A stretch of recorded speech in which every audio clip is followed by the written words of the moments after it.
Faturas de serviços como telefonia, água, luz e gás frequentemente são labirintos de taxas e jargões difíceis de decifrar. Mas será que não poderiam ser mais simples de se interpretar? Será que as empresas fazem isso de propósito, justamente para a gente não entender nada daquilo?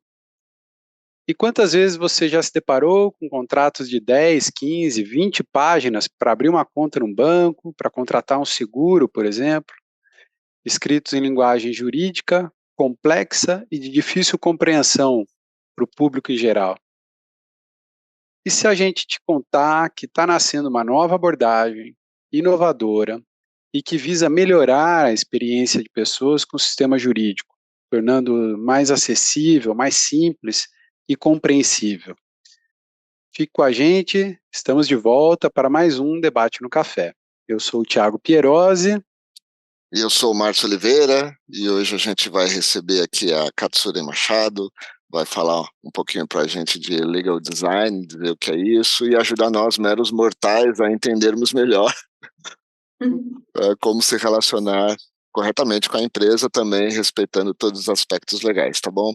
A gente vai passar nossa vinheta aí, enquanto isso você aproveita para curtir o nosso canal, compartilhar, deixar o sininho ativado e seguir a gente aqui no Debate no Café, tá bom? Tomamos um café?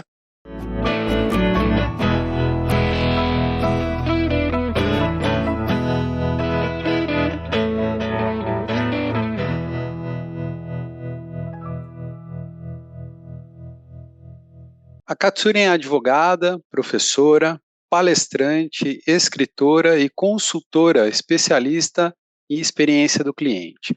Atua nas áreas de comunicação, business design e inovação na gestão e desenvolvimento de projetos. Ela é colunista em portais como HSM Management, Fast Company Brasil e MIT Sloan Review. Katsuri, seja muito bem-vinda ao Debate no Café. Boa tarde, pessoal. Uma honra para mim estar aqui batendo esse papo nessa tarde com vocês. Obrigada pelo convite, Márcio, Thiago, e espero contribuir aí com alguns insights para todas as pessoas que estão nos assistindo. A gente que agradece, Katsuri, é uma honra ter você aqui também, tá bom? Vai ser um papo bem legal, sem brincadeirinha com o Legal aí, né? Vai ser um papo bem legal mesmo. Já brincando, e para ele ficar bem mais legal, vamos fazer um brindezinho, que é tradição do nosso Debate no Café aqui, para começar bem o bate-papo, tá bom? É isso aí. A vida fica muito melhor com café. A vida fica muito melhor com café. Essa é uma bela frase para camiseta, ó. Fica sugestão, gostei da frase, mas de fato fica muito melhor com café. Bom, Katsuri, esse tema que eu falei que é legal, ele é legal em vários aspectos, e eu acho que para quem está nos acompanhando aqui, que gosta um pouco ou se preocupa com experiência e relacionamento com o cliente também, entre outras coisas, talvez vá se interessar, porque isso diz respeito diretamente a um aspecto da relação entre marcas e empresas que a gente muitas vezes não dá muita importância, né? Nós profissionais, às vezes profissionais de negócios nas empresas não dão muita importância.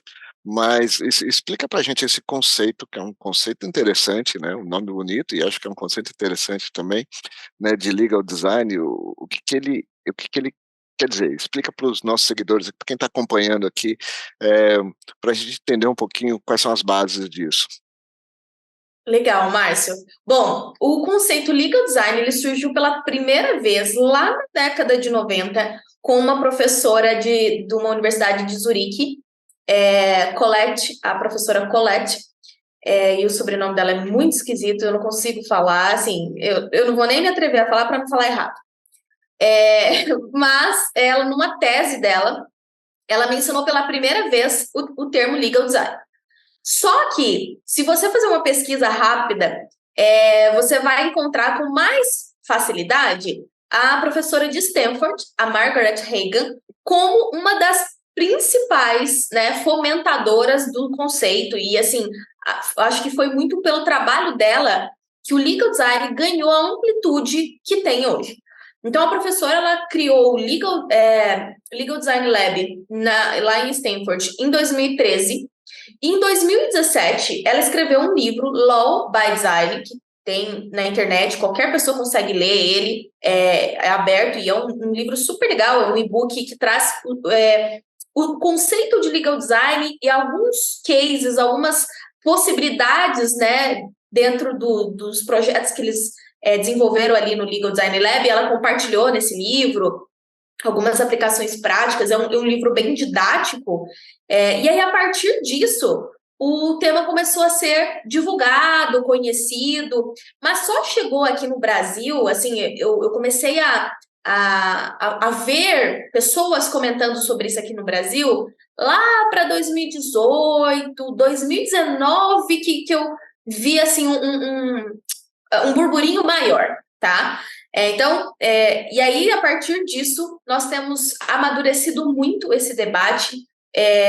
Qualquer pessoa que diga que é um profundo especialista, um pouco até, eu falo que eu sou especialista porque eu estudo há muitos anos, já desenvolvi vários projetos, mas acho que é até um pouco de ousadia nossa falar isso, porque a gente está descobrindo as possibilidades, a gente está na adolescência dessa nova era. Eu brinco que a gente está co-construindo todas as transformações dentro do direito, mas eu acho que é muito importante o caminho que a gente vem seguindo, porque, por exemplo, lá no início, quando a gente falava sobre legal design, muitos advogados mais tradicionais falavam assim, isso aí é modinha, isso aí não pega jamais, o judiciário nem vai aceitar essas coisas.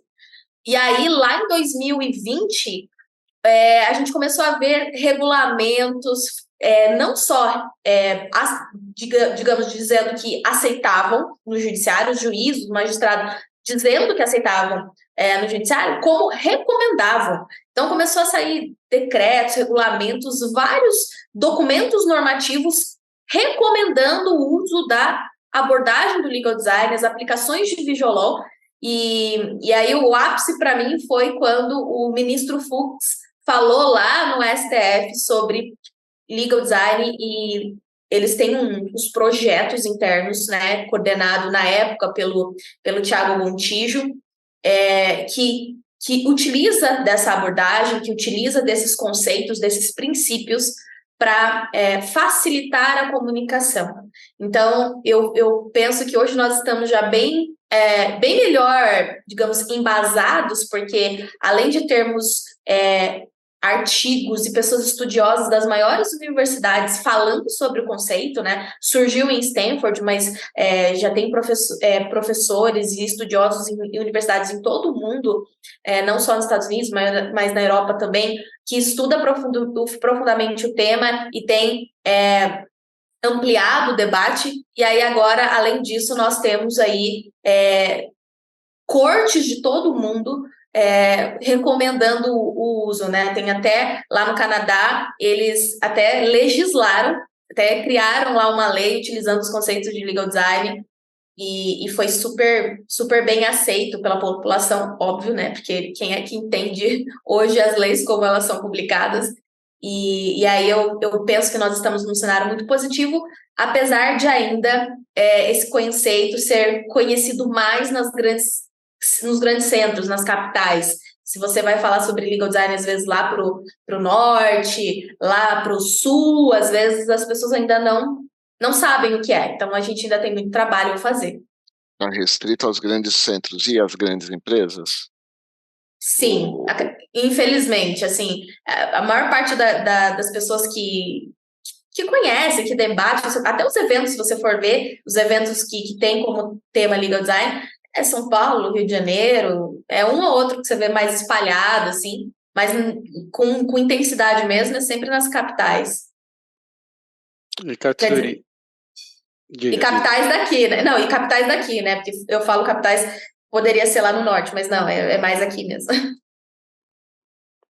Não, emendando no que o Márcio comentou, né? Mais focado em empresa, existe algum setor mais específico, um setor, né? Eu comentei aqui, setor de serviços, que a gente tem dificuldade com as faturas, de repente, ou banco, seguro, que a gente sabe que são serviços um pouco mais complexos. Existe alguma distinção ou não? Na verdade, não. Tudo que você imaginar que envolve relações legais, que envolve questões, né, que regulamentam relações, o legal design ele pode ser utilizado. E aí, se você for olhar, toda a nossa vida é pautada por normas legais, né? Nós vivemos em sociedade e por isso a gente está o tempo todo submerso em ordenamentos que muitas vezes são explícitos e outras vezes são implícitos. E tudo que envolve o direito, a abordagem do legal design, ela pode ser amplamente aplicada e vários são os benefícios, né? Dependendo do desafio concreto. Agora, diz uma coisa, não é só pegar um texto legal, um contrato, aqueles documentos que no final de um cadastro a gente tem que dizer que concorda e aceita com tudo, 50 páginas, mas a gente não leu metade. Aliás, não leu nenhuma, não é nem metade, não leu nem a primeira, ninguém lê aquilo, e se lê também não vai entender nada. Então, assim, não é só pegar, só pegar aquilo e colocar num português mais fácil, vamos chamar assim, de maneira mais simples. Na prática, o que aqueles textos grandes podem virar? Olha, algumas pessoas reduzem o legal design ao visual law. Isso que você está falando é visual law, porque a gente está falando de transformar a comunicação utilizando não só diretrizes de linguagem simples, como princípios de design gráfico para entregar a informação de uma maneira mais palatável, mais user-friendly, né? Então, a gente está falando de forma e função da comunicação. Mas o legal design é muito mais amplo que isso, e eu até lá atrás deveria ter dito isso para começar, né? Legal design, eu gosto muito do conceito da professora Margaret Hagan, que ela fala que é a união de direito, design e tecnologia. Então, a gente integra conhecimentos para entregar produtos e serviços jurídicos que são mais utilizáveis, que são mais eficientes. Isso se dá apenas na comunicação? Não. Tem um trabalho de uma juíza lá nos Estados Unidos que chama Victoria Pratt. Tem um TEDx dela incrível, que ela fala sobre justiça procedimental. O termo muda, né? O nome muda, justiça procedimental, mas nada mais é do que o conceito puro do que é o legal design. Ela foi designada para um tribunal onde nenhum juiz queria ficar, porque eram os casos mais problemáticos da corte. E aí havia muita, como que eu posso dizer, pessoas que rescindiam muito nos crimes, e era muito problemática a comunidade ali em volta do tribunal, e aí ela pensou, como que eu posso estruturar isso de uma maneira diferente?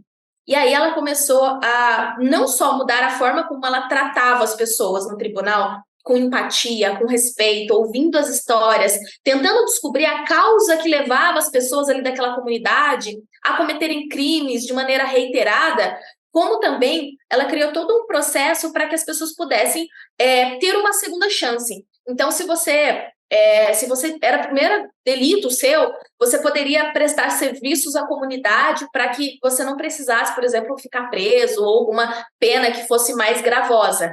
Então, isso aí é legal design puro, porque é você entender como que eu posso ser mais eficiente, como que eu posso prestar um serviço de uma maneira mais humana, né? Porque o legal design é muito sobre trazer humanidade ao direito. Então, a comunicação é dessas possibilidades, mas a gente pode falar de processos, a gente pode falar até do redesenho do sistema judiciário. Só precisa de muita boa vontade, né? E trabalho duro, porque o sistema judiciário é bem complexo. Mas tudo que envolve, né, o direito e que talvez haja um problema que não é solucionado da maneira mais eficiente, a gente pode utilizar o conceito do legal design, essa abordagem, para redesenhar tudo. É como se a gente dissesse assim, a gente pode reconstruir o direito de uma maneira diferente. O que isso significa? Se é uma plataforma, se é a comunicação, se é um processo, as possibilidades são infinitas. Legal. E Katsune, pensando, né, no mundo mais corporativo, trazendo aqui um pouco para esse lado, é muito legal a gente entender que, né, o legal design pode atuar em todas as frentes, mas vamos puxar um pouco para esse lado, né? O que as empresas ou até os escritórios hoje de advocacia, quando oferecem uma ajuda para uma empresa, porque eu entendo isso não está ainda dentro das empresas, você tem que levar uma consultoria, muito provavelmente, através, né, de uma consultoria especializada para a empresa. Como que as empresas enxergam isso? É uma melhoria de experiência do cliente?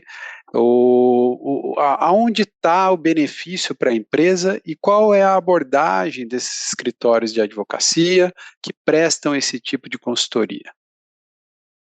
Dentro da empresa, um dos maiores problemas que eu vejo e que eu converso com diretores jurídicos e gerentes jurídicos é sempre a dificuldade de comunicação com as outras áreas. Então, a dificuldade de relacionamento com clientes internos.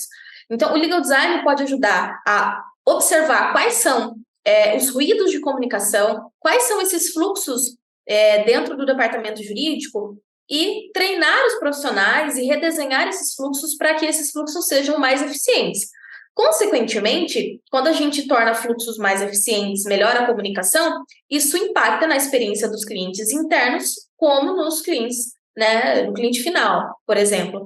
Então, muitas empresas estão contratando serviços de consultoria, treinando seus departamentos, seus profissionais, para que possam tornar o jurídico menos burocrático e tornar o jurídico um parceiro, um aliado da estratégia de negócio. Porque é muito comum as pessoas procurarem o jurídico ou entenderem o jurídico como um lugar onde, na hora que deu todo o problema, aí você vai lá e procura o jurídico. Um grande erro. E é isso que a gente tem tentado mudar. O jurídico atuando junto com as outras áreas, colocando todo mundo na mesma mesa, área de negócios, jurídico, marketing, todas as pessoas, as lideranças, né, na mesma mesa e tentando entender como que cada um pode contribuir para o pleno funcionamento da organização. É como se a gente estivesse falando do corpo humano, né? A gente precisa que todos os membros estejam em pleno funcionamento e harmonia. Isso é muito importante, porque isso traz eficiência. Quem é que nunca, dentro de uma empresa, precisou da liberação do jurídico e teve que mandar 10 e-mails para uma liberação que poderia acontecer assim, né? É muito comum no corporativo. E por que isso acontece? Porque os fluxos são mal desenhados, porque há uma burocracia desnecessária. É preciso que 3, 4 pessoas aprovem uma coisa que muitas vezes uma pessoa só já poderia aprovar, né? São muito engessados os fluxos dentro dessas organizações. Tem empresas gigantescas aí que a gente vai lá ler o manifesto no site e que fala que a inovação é um valor primordial para aquela empresa, mas tu vai ver o jurídico é extremamente engessado, eles utilizam planilhas, né? Então, é por isso que esse fator tecnologia, ele é muito útil quando a gente fala do legal design, né? Porque a gente tem tecnologia para nos ajudar a potencializar a atividade humana. Então, muitas vezes, o jurídico está ali atarefado, sobrecarregado, e por isso que não consegue responder às solicitações, fazer o que precisa ser feito, porque a sobrecarga, infelizmente, é algo muito comum no corporativo. E é por isso que a tecnologia ajuda para que os profissionais possam focar realmente naquilo que é estritamente necessário. E quando a gente fala de escritórios de advocacia, o legal design pode ser utilizado tanto nessa questão dos fluxos, como também entender que eu preciso ser um parceiro, o meu cliente ele precisa me entender como um aliado, porque senão ele vai me enxergar apenas como um centro de custos, né? E aí a gente pode, como que eu posso me tornar um parceiro do meu cliente? E aí a gente pode pensar em estratégias, né, que vão desde estratégias de comunicação, estratégias de trabalho colaborativo, né, até essas outras questões que envolvem a construção de comunicações mais assertivas, aquelas reuniões intermináveis que poderiam ser um e-mail e tudo mais. É aquela coisa, né? Às vezes é tão simples resolver os problemas, mas as pessoas gostam de complicar por alguma razão que eu ainda não descobri. Mas, e é muito comum também a gente falar assim, mas a empresa X, ela tem as maiores bancas do país atendendo, né? É muito comum, a gente tem os maiores escritórios de São Paulo, Rio de Janeiro atendendo a gente, e por isso a gente Isso não necessariamente significa que o seu jurídico ele é inovador, ele está sendo eficiente, porque o que eu mais vejo aí é escritório de renome emitindo parecer de 50 páginas. Quem é que tem tempo para ler um parecer de 50 páginas, minha gente? A gente pode fazer um resumo em 2 e todo mundo vai entender o que precisa entender. Na maior parte dos casos, claro, tem suas exceções. E as pessoas ainda acham que você escrever um parecer, escrever um documento de 50 páginas é mostrar eficiência, sendo que é o oposto disso, né? Eu Pode ir, Thiago. Não, eu fiquei curioso, porque você comentou, né, de revisitar, de repente, o fluxo, o processo da área jurídica, mas pelo que você está falando, não seria só da área jurídica, né, seria de toda a empresa. Eu fico imaginando como que o legal design poderia, e aí eu vou entrar numa família ou num setor mais específico, aonde você tem um ambiente muito regulado, uma empresa que está no setor muito regulado, como que o legal design pode ajudar nesse caso de empresas que assim tem que seguir muitas políticas, não conseguem inovar tanto quanto outras aonde não existem essas amarras? Olha, Thiago, primeiro que mesmo que setores regulados possuam muitas restrições, sempre há a oportunidade de melhoria. Mas sempre que me perguntam isso, eu gosto de citar um case do Daniel Olean, que é o cofundador e CEO da Volks. Uhum. É um setor extremamente regulado, né? A Energisa, setor de energia e tal. E qual que era o problema que eles tinham? O cliente estava lá com dívidas e eles, por conta de todos esses regulamentos, eles não podiam negociar, não tinha muita margem para negociar, para parcelar, para que o cliente pudesse, então, ficar adimplente. E aí a Volt surgiu para isso. A Volt surgiu para resolver uma dor. Então, pela Volt, né, que é uma fintech, o cliente pode parcelar, se eu não me engano, até 24 vezes. Eles conseguem, através do histórico do cliente, dar mais ou menos desconto, flexibilizar de fato a negociação ali, né? E aí, depois disso, a Volts criou vários outros serviços, créditos empresariais, outros serviços financeiros, e está expandindo muito, assim. Recentemente eu tive num evento Banking Anywhere, onde o Daniel e o Thiago, outro Thiago, estavam falando sobre os números do último ano da Volts. E assim, impressionante o que eles estão fazendo. Eles estão chegando onde ninguém chega. Sabe aquela. E aí eles até mencionaram uma coisa assim: sabe quando você vai abrir uma conta e fala, e o aplicativo pede para você tirar uma foto no fundo branco? E aí o Daniel falou assim: a gente mandou uma equipe lá para a Amazônia e chegou lá, eles falaram assim: é impossível tirar uma foto com fundo branco, não existe fundo branco aqui. E eles falaram: o que a gente vai fazer? E aí eles criaram aquela solução de você, a câmera ela fecha aqui, ó, bem no rosto, né? Uhum. Isso é uma solução de legal design. Eles poderiam simplesmente falar assim: não tem o que fazer. Por exemplo, né? Voltando atrás. A Energisa podia ter falado assim: não tem o que fazer. A gente só pode parcelar, sei lá, em 2, 3 vezes. Você pode pagar, beleza. Se você não pode pagar, problema seu, né? Mas não, surgiu a Volts para humanizar esse atendimento e melhorar a experiência dos clientes. Aí, tudo bem. Aí a Volts falou: não, quero mais. Eu quero criar produtos financeiros, etc. Tá, mas eu quero atender onde os bancos não chegam. E aí foi para regiões onde a maioria dos serviços financeiros não alcançam. Tá, e aí chega lá, tem várias restrições de internet, sinal de internet, de não ter um fundo branco para tirar uma foto. E a gente, às vezes, não passa isso na nossa cabeça, né? Mas por que eles descobriram tudo isso? Porque eles utilizaram, talvez até de forma inconsciente, alguns conceitos de legal design, que é você empatizar o contexto do outro. É você entender qual que é o contexto do outro para daí você pensar em soluções que podem ser mais efetivas. E eles só descobriram isso porque eles mandaram o pessoal, a equipe lá para a Amazônia mesmo, para entender o que estava acontecendo. Então, assim, eu acho que esse é um grande case, um grande exemplo de que a gente sempre pode fazer alguma coisa. Perfeito.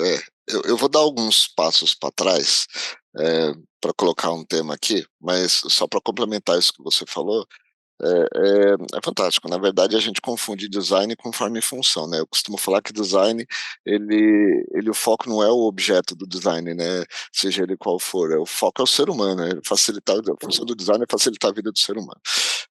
A partir daí, a forma e a função pode mudar em qualquer situação. Mas eu queria dar alguns passos atrás, lá quando o Thiago falou do mundo corporativo, porque eu acredito que isso possa ser a dor de muita gente que vai estar nos assistindo aqui, né? Sempre quando algo tem que ir para o jurídico de alguma empresa, todo mundo coça a cabeça, Seja um simples contrato, fornecedor, não, mas eu preciso, coça a cabeça, por quê? Porque normalmente o jurídico não entende o negócio, né, a área de negócio, e a área de negócio não entende o jurídico. O jurídico sempre vai trabalhar para proteger a empresa até daquilo que não precisa ser protegido. Então, tem-se essa premissa muito forte, principalmente nas grandes empresas, né, que costumam ter estruturas jurídicas, dessa rigidez, de pouca flexibilidade. De tudo o que você está falando, eu estou começando a entender que é uma mudança de fato cultural na empresa, uma mudança cultural de pensamento jurídico, mas uma mudança também de áreas de negócio, que não é flexibilizar o jurídico, é dar um outro olhar para o aspecto legal, que no final facilita as relações da empresa, seja ela com quem for, cliente, qualquer público intermediário, os fornecedores, enfim, que vai facilitar essa relação. Agora, a pergunta é, a gente ainda vem falando muito de ESG, até porque o ESG ganha, principalmente nas grandes corporações, ele ganha uma importância no sentido de metas claras, metas definidas que impactam resultados, EBITDA, vai impactar ações, vai impactar remuneração, bônus, enfim, vai impactar um monte de coisa. Aonde que o legal design pode entrar como uma ferramenta, um caminho, como uma prática de ESG, quando a gente fala de governança, se existe isso, se é nesse caminho ou não, se as empresas estão caminhando neste sentido, ou estou falando uma tremenda besteira aqui? Não, faz total sentido. Porque o legal design, acho que o centro do conceito, né, e a essência do pensamento é muito isso que você falou, né? É a gente colocar o ser humano, e eu digo assim, até mais do que isso. Muitas pessoas falam assim, o design é você colocar o ser humano no centro das decisões. E eu sempre, desde lá atrás, eu sempre falei, não, mais do que colocar o ser humano, a gente tem que colocar a vida no centro das decisões. E até por isso que eu comecei a estudar em 2020 biomimética, e até comecei a escrever sobre biomimética e direito. E tem gente que me achava assim, essa menina tá muito louca. Olha, confesso que são duas coisas diferentes. As pessoas falam, essa menina tá muito louca. Por quê? A biomimética, para quem não conhece, é uma ciência que se inspira na sabedoria da natureza para a resolução de problemas do mundo humano aqui, complexo, né? E aí tem vários exemplos. Trem-bala, que foi construído, inspirado no bico de um pássaro, para reduzir o ruído quando entrava em túneis. Roupa de nadador, que foi construída, inspirada na pele do tubarão, lá nas escamas lá do tubarão e tal, para dar mais dinamismo no nado dos atletas olímpicos e etc. E quando a gente fala do legal design, é um pouco isso. É você colocar assim, eu tenho um problema aqui de sustentabilidade, de governança, e como que eu posso resolver isso trazendo pessoas de diferentes backgrounds para que a gente possa vislumbrar um cenário mais ideal. Porque a inteligência individual jamais irá superar, pode ser o cara mais genial do mundo, você pode colocar na minha frente aqui Elon Musk. A inteligência individual, ela jamais vai superar a inteligência coletiva. Porque cada pessoa traz perspectivas únicas sobre o mesmo problema. Então, quando a gente fala de governança, o legal design é muito importante porque a gente precisa colocar na mesma mesa diferentes perspectivas para que juntos a gente consiga encontrar uma solução. E aí vai entrar muito nesse aspecto que a gente falou. A gente colocar a vida como centro das decisões. Porque a atividade de uma empresa, ela impacta em todo o ecossistema ao qual ela está inserida. Começando pela estrutura física, pela região ali onde ela está inserida, a quantidade de emprego que ela gera, a relação com os fornecedores e etc. Até todas as camadas imagináveis, né, dentro de uma estrutura de design, quando a gente está falando do legal design. Então, eu acho que tem total, sim, relação. A gente sempre brinca, né? Mas isso não tem nada a ver com isso. Tudo tem tudo a ver com tudo. É só você ter um pouco de criatividade. E é por isso que eu falo que eu sou muito nexialista, né? Aquela coisa de encontrar sentido nas conexões improváveis. E eu acho que a gente tem que ser assim. Com a inteligência artificial aí transformando tudo, jogando tudo de pernas para o ar, o profissional que não for nexialista está perdido, né? Então, eu acho que tem sim muita conexão, e eu acho que o legal design traz isso, né? Vamos colocar todo mundo na mesma mesa, vamos entender como que esses processos podem funcionar de uma maneira otimizada, né? Otimizando aí recursos de tempo, de grana e etc. E como que isso, no final do ano, vai impactar a nossa operação. E a gente precisa, tudo que a gente faz, a gente precisa ter um acompanhamento para mensurar o quanto aquilo está funcionando ou não. E a partir daí, aquele pensamento muito elementar do design, a partir disso você iterar, né? Então você testa, você reúne ali, coleta dados para mensurar resultados, itera, se for o caso, e continua nesse fluxo contínuo de aprimoramento. Perfeito. Katsuri, você me fez pensar aqui uma coisa, né? Você falou de inteligência artificial, você falou de ser humano no centro, a gente está falando de legal design que vem para ajudar a facilitar um contrato de 50 páginas em 2. Isso a gente está com um olhar corporativo, né? Olhando desde a perspectiva de uma empresa usando essa ferramenta ou um escritório de advocacia oferecendo esse serviço. Olhando o ser humano do outro lado, nós que não somos, né? Pelo menos eu não sou advogado, não tenho essa formação. A inteligência artificial, a automação, tudo que a gente tem disponível hoje de tecnologia, vai ajudar essas pessoas como eu, que não temos esse conhecimento, a digerir melhor o que é esse juridiquês que a gente tanto encontra por aí? A inteligência artificial, ela precisa de uma inteligência natural por trás, né? E a inteligência natural somos nós, seres humanos, que vamos colocar lá os comandos, os prompts necessários. Então, tem muita gente que quer colocar a inteligência artificial sem nem saber o porquê, a razão de colocar a inteligência artificial, quer entrar, surfar na onda quando o básico não está sendo feito. E aí, falando das pessoas comuns, né? O que isso impacta? A gente trabalhar utilizando a abordagem do legal design e todos esses conceitos que eu trouxe aqui até agora. Você construir relações que são mais duradouras. Michel Conforado é um antropólogo que estuda, que é contratado pelas maiores empresas do país para estudar comportamento. E ele viaja para todos os cantos do mundo para estudar comportamento, além de, claro, de estudar aqui o comportamento do brasileiro. E ele apresentou no CONAREC, inclusive, onde eu encontrei o Márcio, uma palestra onde ele mostrou um gráfico dos últimos anos do comportamento do consumidor. E aí, resumindo, ele falou muito sobre a geração Z, que é uma geração que hoje está muito dominando as relações de consumo no mercado, mas, de modo geral, os clientes estão cada vez menos leais às marcas. E por que a gente, então, precisa se preocupar e colocar o legal design? Porque é um trunfo. As pessoas pensam em toda a jornada de experiência do cliente, mas na hora que ele precisa cancelar um serviço, ele precisa ficar 1 hora no telefone, num canal de atendimento que não funciona. Ele recebe uma fatura que o número da parcela vem muito maior do que o valor total. Quer dizer, que é para induzir o cliente a pagar parcelado, que daí ele vai pagar um monte de juros. Cara, isso numa relação de longo prazo vai te fazer perder o cliente, vai te colocar numa situação que vai prejudicar a sua reputação, né? Voltando ao ISD. Tudo que você faz para construir uma reputação, daqui a pouco os clientes não são mais ingênuos como antigamente.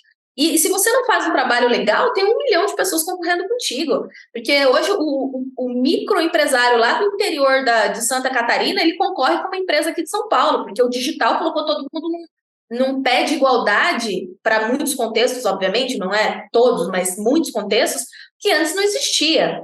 Então, o legal design não vamos deixar pontos de ruptura da experiência. Então, eu para contratar é super rápido, mas se eu quiser mudar a titularidade, meu Deus, é um parto. Não, vamos criar processos que são mais eficientes, que o cliente consegue resolver de maneira fácil, sem esforço, sem frustração, e que eu vou conseguir trazer esse cliente aqui junto comigo, né? Que eu vou conseguir manter ele aqui junto comigo e acompanhar as mudanças no comportamento do consumidor à medida em que a sociedade avança, né? O direito, ele existe com a sociedade, não para a sociedade.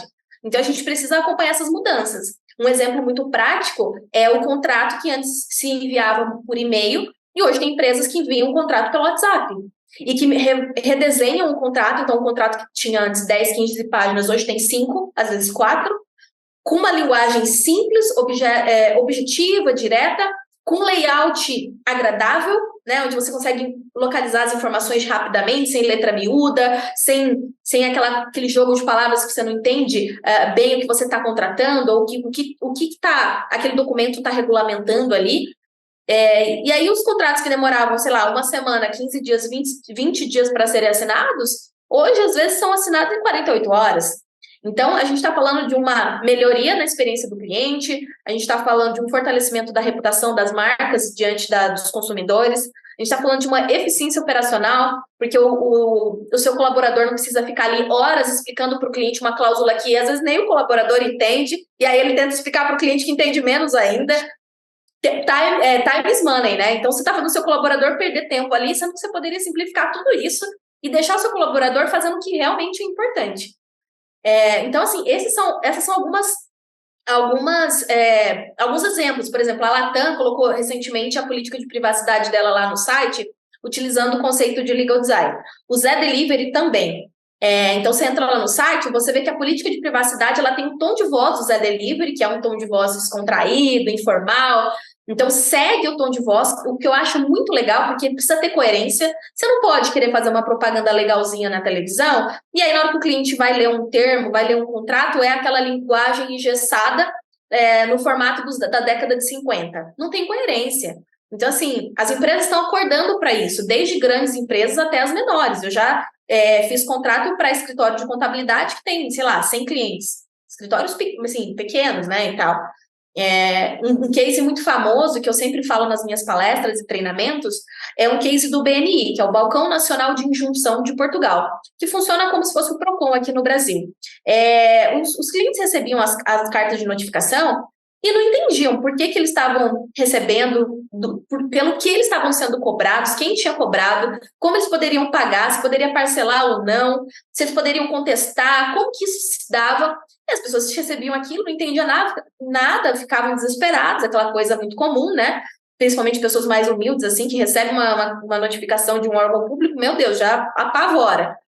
E aí eles contrataram a Agência Claro de Portugal, que é uma agência especializada em linguagem clara, linguagem simples, lá em Portugal eles falam linguagem clara. E aí eles refizeram a carta de notificação, olharam também para os processos, e eles aumentaram em mais de 60% o pagamento voluntário das dívidas. Então, assim, é uma transformação muito grande, né? E isso é aplicável não só para órgãos públicos, mas para empresas de todos os segmentos, portes imagináveis e inimagináveis. É só a gente olhar com criatividade para a resolução dos problemas. Agora, deixa eu colocar uma coisa aqui. Você está trazendo toda uma nova visão, uma visão de mudança, de evolução, motivada porque muita coisa está evoluindo, o comportamento das pessoas estão evoluindo, trazendo para o mundo corporativo. As empresas são movidas ou porque elas querem, porque elas têm desejo a mudar, a inovar, ou porque elas são empurradas pelo mercado, pela concorrência, pelo consumidor, mas de qualquer maneira, de alguma maneira, acaba tendo que mudar. Aí a pergunta é para o profissional de direito, para o advogado. E eventualmente para aquele advogado que está acompanhando aqui, qual que é a mudança que o advogado tem que fazer? Como que vira o papel do advogado, principalmente aquele advogado corporativo, aquele que está lá na empresa atuando em paralelo com as áreas de negócio, enfim, qual que é a mudança de mentalidade que o advogado precisa ter? Ele precisa ter uma humildade de admitir que ele não sabe quase nada. Eu ia falar assim que ele não sabe tudo, mas é melhor eu dizer que ele não sabe quase nada. Porque a gente sai da faculdade de Direito despreparado para o mercado. Essa é a verdade. E a gente precisa estar o tempo todo estudando, se reinventando e muito antenado. Então, assim, é desconfortável? É desconfortável. Porque você sai da faculdade achando que, pronto, eu já sei tudo, agora é só trabalhar, né? Mas não é assim. Quando você sai da faculdade, você encontra um mercado que você precisa estudar gestão, você precisa estudar. Se você está numa empresa do segmento, sei lá, financeiro, você precisa entender, você precisa acompanhar as notícias do mundo financeiro, você precisa entender tudo. Ah, mas isso não é problema meu. É sim. tudo é problema seu. Então, é uma mudança de colocar o advogado numa posição de eterno aprendiz. Eu acho que, como a maioria dos profissionais hoje, né? A gente precisa estar, assim, toda hora consumindo conteúdos. E eu sempre falo, as pessoas precisam diversificar o acervo mental. É muito comum advogado ir só em evento jurídico, ler só livro jurídico. Os amigos são advogados, o meio é de advogado, de promotor, de juiz. E eu falo, gente, fura essas bolhas. Eu vou em evento de tecnologia, eu vou em evento de negócios, eu vou em evento de design. Eu converso com gente de tudo quanto é canto. Quanto mais maluco, para mim, melhor. Quanto mais ideia disruptiva, para mim, melhor. Não necessariamente você vai colocar tudo aquilo no seu dia a dia, mas pode te inspirar. E cognitivamente, eu estudo um pouco de neurociência também, as conexões neurais, elas precisam de estímulos. Senão, você vai atuar no piloto automático a maior parte do tempo. Que assim, se a gente for estudar, 95% do tempo a gente está no piloto automático. Isso é um fato. Mas a gente precisa estar provocando e abastecendo o nosso acervo mental com fontes diversas. Então, vai conversar com gente diferente, vai conhecer coisas diferentes para que você possa estimular essas redes neurais aí a fazer novas conexões e talvez trazer soluções dentro para o seu departamento, dentro da sua empresa, que antes você nunca pensou. Então, passa muito, Márcio, por essa mudança de mentalidade de que, eu já sei. Não, a gente sabe muito pouco, quase nada. Tem um universo para a gente aprender, né? Eu sou advogada, mas eu estudo um monte de coisa, eu tento ler um monte de coisa. Às vezes dá até um cansaço, assim, né? E aí até um alerta aí sobre essa sobrecarga de informação que a gente vive hoje. Mas a gente precisa estar consumindo de diversas fontes, porque senão a gente fica muito restrito ali a um círculo, a um determinado campo do conhecimento, e as maiores inovações não surgiram do zero. As maiores inovações foi só alguém que pensou num jeito diferente de resolver o problema. E esse pensar diferente, ele pode vir de você, sei lá, fazer uma viagem que talvez você não faria. Tem um documentário no Netflix, que é aquele Abstract, que conta, cada episódio fala de um designer de uma área diferente. E tem um designer lá que ele desenha os tênis da Nike, né, as coleções mais famosas lá, ele que desenha. E aí uma pessoa falou para ele assim, o que você faz quando você está com um bloqueio criativo? Ele fala assim, eu saio para viver. Eu vou pegar, vou surfar, vou viajar, vou fazer uma trilha e tal. Eu saio para viver. E o advogado, o que ele faz quando ele tem um problema? Ele vai consultar a jurisprudência. Jurisprudência relata cenários do passado. Se a gente está querendo construir um futuro inovador, um futuro diferente, se a gente vive cenários sem precedentes, a jurisprudência não vai te ajudar. Você tem que ir para fora, você tem que conversar com pessoas diferentes, você precisa ouvir o outro, você precisa estudar coisas que você talvez nunca tenha estudado. Então, eu acho que é por aí. É desconfortável, mas é isso, é necessário. Eu falo que para inovar, e aí o Thiago, que é mestre, trabalha, especialista dessa área, a gente precisa ter repertório, né? E ter repertório é repertório. O que é? É saber coisas diferentes. Você não precisa ter profundidade de conhecimento em muitas coisas diferentes. Mas você precisa ter contato, impacto com coisas diferentes para estimular, né, o repertório que vai te ajudar a criar, né, a criatividade, a capacidade de criar coisas vem de repertório. Quanto maior o repertório e capacidade de combinar essas informações, né? Sim, é isso. Katsuri, eu vou fugir totalmente do nosso script, porque eu fiquei curioso. Você me responde do jeito que você quiser. O nosso juridiquês brasileiro, ele é mais difícil, será, que um juridiquês de outros países? Digo porque também a gente vai construindo uma sociedade, né? Recentemente, eu já até comentei isso num outro episódio que a gente gravou, saiu um ranking de nível de confiança entre os indivíduos de uma mesma sociedade. O Brasil estava muito mal ranqueado, bastante mal ranqueado, né? Era um nível de confiança entre os indivíduos muito baixo. O que eu entendo, a partir disso, né, se eu não crio uma relação de confiança entre indivíduos, eu preciso de um contrato de 50 páginas, imagino eu. Se essa linha de pensamento estiver errada, por favor, me corrija. E a gente também, né, tem o nosso direito, né, o nosso juridiquês, ele vai nascendo, como você falou, da sociedade e para a sociedade. Como isso se conversa na tua visão? Não, o Brasil não é tão complicado assim. Como que o legal design também pode ajudar nesse caso? Eu acho que esse juridiquês, né, essa linguagem complexa, ela é própria do direito, e isso acontece em todos os lugares do mundo, assim. É claro que o Brasil é recorde de burocracia. Não é à toa que tem muitas startups indo para a Estônia, empreender na Estônia, porque lá os incentivos e os processos são bem menos burocráticos para quem quer empreender. Mas em qualquer lugar do mundo, assim. Uma vez eu escutei uma entrevista do Joshua Walker, ele tem um livro muito famoso no direito que chama Legal AI, e ele fala sobre inteligência artificial, sobre essas transformações no direito há muitos anos. E ele falava sobre isso, né? As pessoas, às vezes, elas estão tão preocupadas em se resguardar que elas não levam em consideração os impactos da concretização ou não de um negócio. Tem gente que prefere.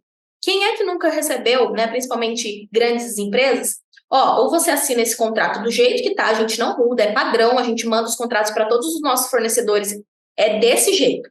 Ou você assina desse jeito, ou a gente não faz negócio. É muito comum isso acontecer. E é absurdo isso. Porque você fala assim, cara, eu prefiro perder um negócio do que flexibilizar uma cláusula ou outra no contrato. É absurdo isso. Isso acontece em todos os lugares do mundo. Então, o juridiquês ainda é um grande problema em qualquer lugar, né? Infelizmente. E o legal design ajuda muito nisso, né? Vamos pensar aqui quais são a aptidão de riscos para a minha companhia. Então, tem companhia que é um pouco mais ousada, que assume alguns riscos a mais que outras. Mas dentro da minha cultura aqui, até onde eu posso assumir de risco, porque o risco sempre vai existir, não existe qualquer relação zero risco, mas até onde eu vou assumir e até onde eu vou flexibilizar. Eu sempre falo também uma coisa, para que tu vai repetir no contrato se tem legislação regulamentando o que você está querendo repetir ali na cláusula? Contrato nenhum tem força maior do que a lei. Então, assim, você pode colocar o que você quiser no contrato e as pessoas podem assinar e beleza. Se tiver em desacordo com a legislação, acabou. Tem uma hierarquia dentro do direito, a hierarquia normativa, onde contrato nenhum tem força maior do que a lei. E aí tem gente que insiste em ficar colocando cláusula, repetindo texto de lei. Para quê? Você cria, mais uma vez, cognitivamente, toda vez que a gente fica inseguro, por um desconhecimento, quando a gente se sente impotente diante de uma situação, a gente aciona todas as armas de defesa. Então, por que você vai colocar uma cláusula ali que você vai acionar todas as armas de defesa, de alerta do seu cliente, sendo que já está falando lá na lei? Tudo bem, tem o Código Civil, Código de Processo Civil, tem inúmeras legislações regulando aquilo. Não precisa ficar repetindo isso no contrato. Coloca no contrato estritamente o que você precisa entender, o que precisa estar ali estipulado de deveres e obrigações. Acabou. O resto tem a lei para regulamentar. Então, as empresas têm muito isso. Mas se eu esquecer de colocar isso, tem a lei. E qual que é o seu medo, né? Então, eu acho que as pessoas precisam... E outra coisa também, né? Não existe inovação sem risco. Eu quero inovar. Mas eu quero correr o risco? Então não vai rolar, né? Não tem como. Definitivamente. Inovar sem risco, impossível.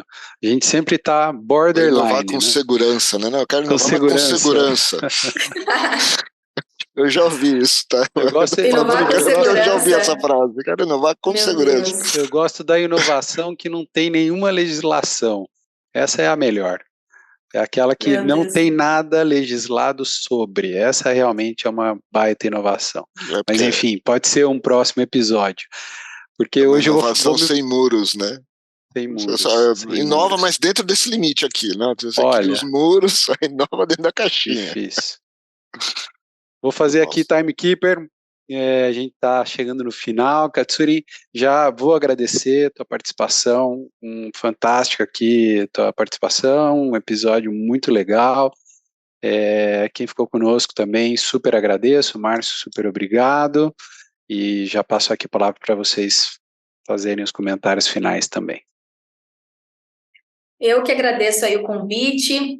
Para mim é muito legal esses papos, porque eu acho que a gente precisa... Eu sou sempre o fator que incomoda. Eu gosto de provocar incômodo nas pessoas, porque só existe mudança a partir do incômodo, né? Então, sempre que eu sou convidada para esses bate-papos, eu gosto muito, porque eu acho que a gente só muda a mentalidade a partir de questionamentos. Então, eu faço questão de sempre colocar muitos questionamentos nesses diálogos, porque são muito importantes, né?